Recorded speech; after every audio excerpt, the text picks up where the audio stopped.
Ladies and gentlemen, welcome back for another video. We're going to be looking at our Oregon Ducks versus our Maryland college football matchup for week 11 of the 2024 college football season.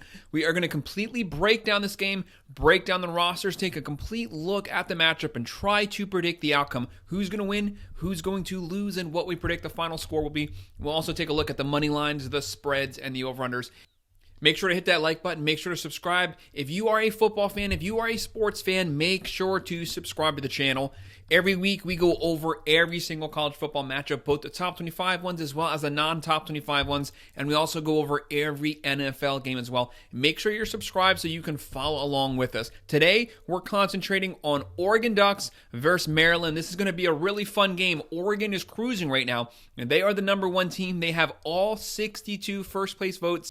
They have their sights set on the Big Ten Championship right now. If they win the Big Ten Championship, they get the bye week, get into the playoffs. No matter what, they're going to make the playoffs. If they win the Big Ten, they get the bye week. If they don't win the Big Ten, they're still going to get in the playoffs. They just won't have the bye week. There's only 3 regular season games left over. If they at least go 1-2 these last 3 games, they will finish 10-2. A 10-2 team in the Big Ten is going to make the playoffs. Everything is still in front of them right now, but you want to finish on a high note. You don't want to limp into the Big Ten Championship or the playoffs. You want to be firing on all cylinders right now. This game's going to be at 7 p.m. It's going to be on the Big Ten Network. We have number 1 Oregon Ducks 9-0. They'll be hosting 4-4 Maryland at 7 p.m. The Ducks are 25-point favorites. That is a massive spread for an in-conference game. The over-under here is 57.5. This is a East to West Coast game. Maryland is definitely going to be wore out. There's going to be some jet lags. Maryland is going to be led by their quarterback. Right now, they're averaging 28.6 points per game.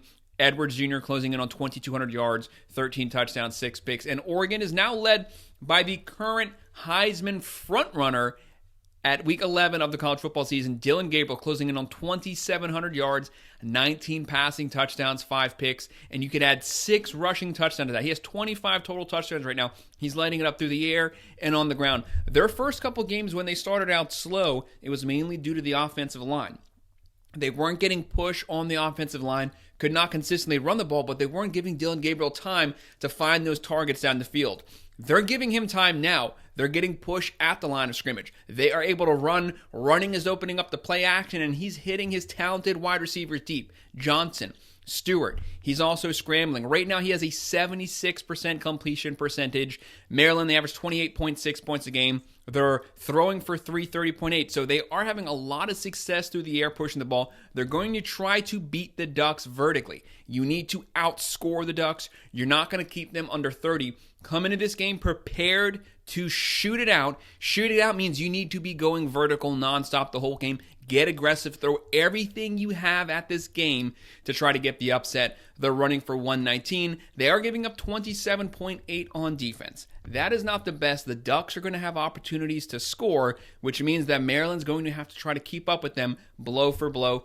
Right now, Maryland, they give up 287.5 through the air. A pretty bad secondary. And they gave up 105.3 rushing yards. The Ducks have a top 10 overall roster, a top 10 offense, a top 10 defense. Right now, they're averaging 35.3 points a game, throwing for 308.8, one of the best passing teams in the nation versus one of the worst secondaries in the nation. That's not a good matchup there for Maryland, and they're running for 168.1. This team is built at the line of scrimmage.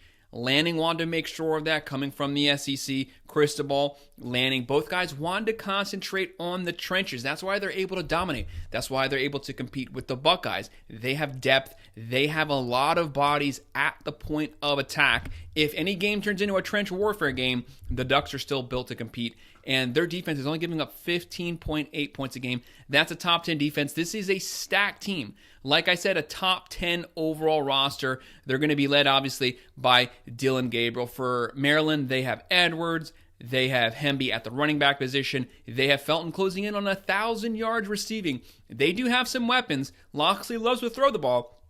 But they're going to have to play a clean game if they want to compete with the Ducks. Keep the turnovers down, and you have to have a successful passing offense. But Oregon only gives up 187 through the air. So you're definitely going to have to execute here, adapt your game plan, and make sure you don't have turnovers. If you give the Ducks a short field, they're going to score. They're going to make life difficult for you. with their defensive front. They have Dylan Gabriel. They have James at the running back position, also closing in on 1,000 yards rushing. And they have Tez Johnson. They have Stewart. Two great 4 or 5-star wide receivers. Multiple ways they can beat you.